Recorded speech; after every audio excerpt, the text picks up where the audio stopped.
शिव पुराण की कथा सुनने वाले सभी भक्तजनों को पूर्णचंद्र पांडे का सादर प्रणाम। भक्तजनों, आप शिव महापुराण की कथा सुन रहे हैं। आज मैं इस कथा में सृष्टि के आरंभ में ब्रह्मा जी ने सृष्टि कैसे बनाई, इस बारे में बताना चाहूंगा। भगवान शिव पूर्ण ब्रह्म है। उन्हीं से ब्रह्मा, विष्णु और रुद्र प्रकट हुए हैं। ब्रह्मा जी सृष्टि की उत्पत्ति करते हैं, विष्णु पालन और रुद्र संहार करते हैं। ब्रह्मा जी ने प्रजापति दक्ष, नारद आदि अनेक देवता तथा ऋषि मुनियों को अपने शरीर से प्रकट किया। फिर दक्ष को आज्ञा दी कि तुम भी सृष्टि की उत्पत्ति करो। कामदेव और रति को भी वो उत्पन्न कर चुके हैं। शिव के साथ सदा शिवा निवास करती है। शिवा भी तीनों रूपों में प्रकट हो गई है। ब्रह्मा जी के साथ सरस्वती, विष्णु के साथ लक्ष्मी और रुद्र के साथ सती के रूप में। रुद्र स्वयं शिव के रूप में और सती शिवा का भी पूर्ण रूप है। ब्रह्मा और विष्णु तो सपत्नीक है। सरस्वती और लक्ष्मी उनके साथ पहुंच चुकी है, लेकिन रुद्र अभी तक कैलाश पर्वत पर अकेले ही तपस्या कर रहे हैं। देवताओं की प्रार्थना से अब शिवा भी सती नाम से अवतीर्ण होने वाली है। यह कैसे होगा? सभी देवता प्रयास में लगे हुए हैं। ब्रह्मा जी और प्रजापति दक्ष सृष्टि की उत्पत्ति के कार्य में लगे हैं। मानसिक सृष्टि बन रही है। ब्रह्मा जी सोचते हैं, मनन करते हैं, कैसे प्राणी बनाए जाएं।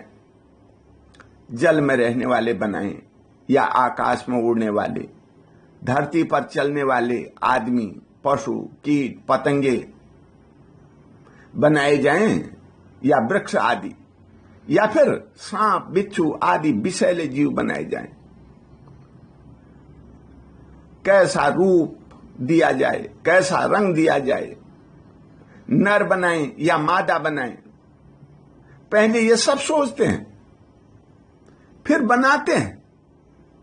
बन गया तो उसमें प्राणों का संचार करते हैं, फिर उन्हें चलने फिरने या उड़ने योग्य बनाते हैं। बहुत समय लगता है। इतनी बड़ी सृष्टि एक दो दिन में बन जाने वाली नहीं है। यह जो सृष्टि आज आप देख रहे हैं, इतना सोचने और बनाने में बड़ा मुश्किल है। ब्रह्मा जी भी सोच रहे हैं, दक्ष भी विचार कर रहे हैं। जिस प्राणी का विकास हो चुका है, जिसको हमने पैदा कर दिया है, वह अपने जैसा ही आगे से आगे पैदा करते जाए तो काम आसान हो जाएगा। वह चाहते हैं आदमी आदमी को पैदा करे, पशु पशुओं को और पक्षी पक्षियों को पैदा करते जाए। एक शरीर से दूसरा बने, दूसरे से तीसरा और चौथा बनते जाएं,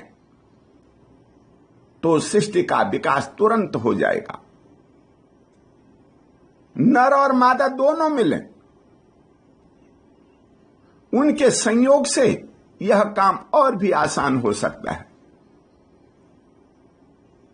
वह चाहते हैं मैथुनी सृष्टि का विकास हो। भगवान शिव स्वयं इस कार्य का शुभारंभ करें, सबको प्रेरणा दें, तो काम और भी आसान हो जाएगा। यही सोचकर प्रजापति दक्ष तपस्या करने लगे। उन्होंने मां भगवती जगदम्बा की पूजा की। दक्ष को देवी शिवा ने प्रत्यक्ष दर्शन दिया। वे कालिका देवी सिंह पर सवार होकर आई। उन्होंने दक्ष से कहा, मैं तुम्हारी उत्तम भक्ति से संतुष्ट हूं, तुम जो वर चाहते हो मांगो। दक्ष ने प्रसन्न होकर के शिवा को प्रणाम करते हुए कहा, मेरे स्वामी भगवान रुद्र हैं, वे शिव के पूर्ण अवतार हैं, लेकिन आपका कोई अवतार नहीं हुआ, फिर उनकी पत्नी कौन होगी? आप ही ये काम कर सकते हैं। आपके सिवा दूसरी कोई स्त्री रुद्रदेव को मोहित नहीं कर सकती। इसलिए आप अवतार धारण कर मेरी पुत्री के रूप में मेरे घर में आए। मैं पूरा प्रयास करूंगा, कठिन से कठिन साधना करूंगा कि प्रसन्न होकर के महादेव जी आपको अपनी पत्नी बनाना स्वीकार कर लें। आप दोनों मिलकर मैथुनी सृष्टि का विकास करें।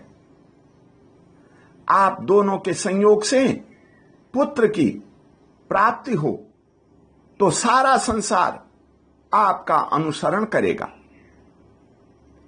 नाना रूप और रंग वाली सुंदर प्रकृति तुरंत तैयार हो जाएगी। मैं यही वर मांगना चाहता हूं। इसी में संपूर्ण जगत का हित है। आप यही वर मुझे प्रदान कीजिए। प्रजापति दक्ष का यह वचन सुनकर जगदम्बिका शिवा हंस पड़ी और शिव का स्मरण करते हुए बोली, मैं तुम्हारी भक्ति के अधीन होकर तुम्हारी पत्नी के गर्भ से अवतीर्ण होऊंगी।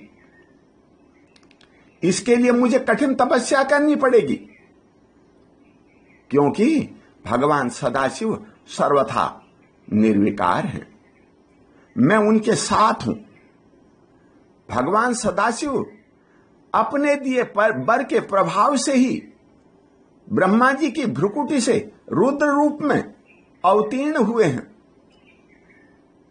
प्रत्येक जन्म में वे नाना रूपधारी शंभु ही मेरे स्वामी होते हैं।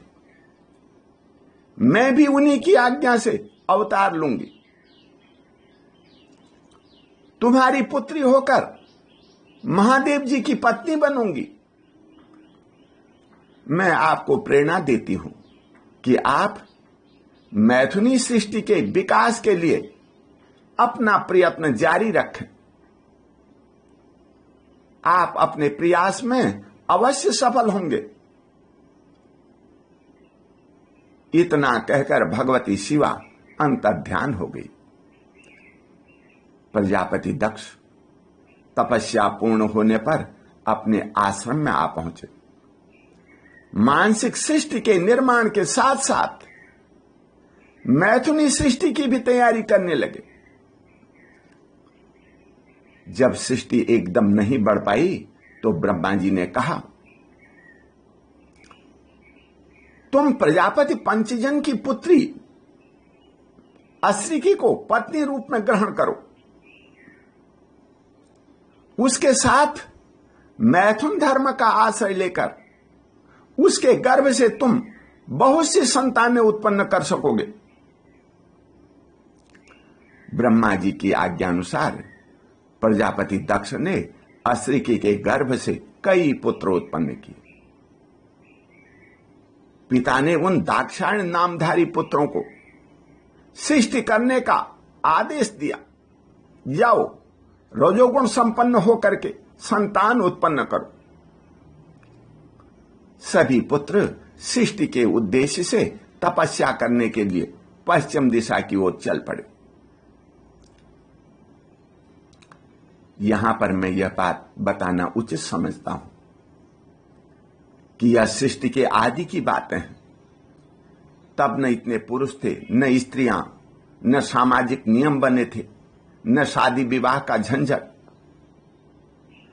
ब्रह्मा जी ने कामदेव को उत्पन्न करके उन्हें अपना काम करने का आदेश भी दे दिया था। वह प्राणियों के हृदय में प्रवेश तो कर चुके थे, लेकिन प्राणियों में अभी तक इतनी समझ विकसित नहीं हो पाई थी कि वह आपस में मिलकर के संतानोत्पत्ति कर सके। जब वह तपस्या के लिए जा रहे थे, तब उन्हें रास्ते में कोई ऐसी स्त्री भी नहीं मिली जो कहे मेरे साथ सुखपूर्वक रहो। रजोगुण संपन्न होकर सुख और आनंद का भोग करो और अपने पिता के वचनों का पालन करते हुए मेरे साथ सृष्टि का निर्माण कार्य करो। वे सारे पुत्र सात्विक प्रवृत्ति के थे। भला ये बात कहां जाने, सरल साधु स्वभाव और भगवान शिव का गुणगान, यही उनकी दैनिक क्रिया थी। यह सब ओम नाम का जप करते हुए नारायण सर नामक परम पावन तीर्थ पर पहुंचे। तीर्थ के जल को स्पर्श करते ही उनका अंतःकरण शुद्ध एवं ज्ञान से संपन्न हो गया। आंतरिक मल राशि धुल गई। वे परमहंस धर्म में स्थित हो गए। प्रजा की वृद्धि के लिए वहां तप करने लगे। नारद जी को उनकी तपस्या के बारे में पता लग गया। वे उनके पास पहुंचे और शिक्षा देनी शुरू कर दी।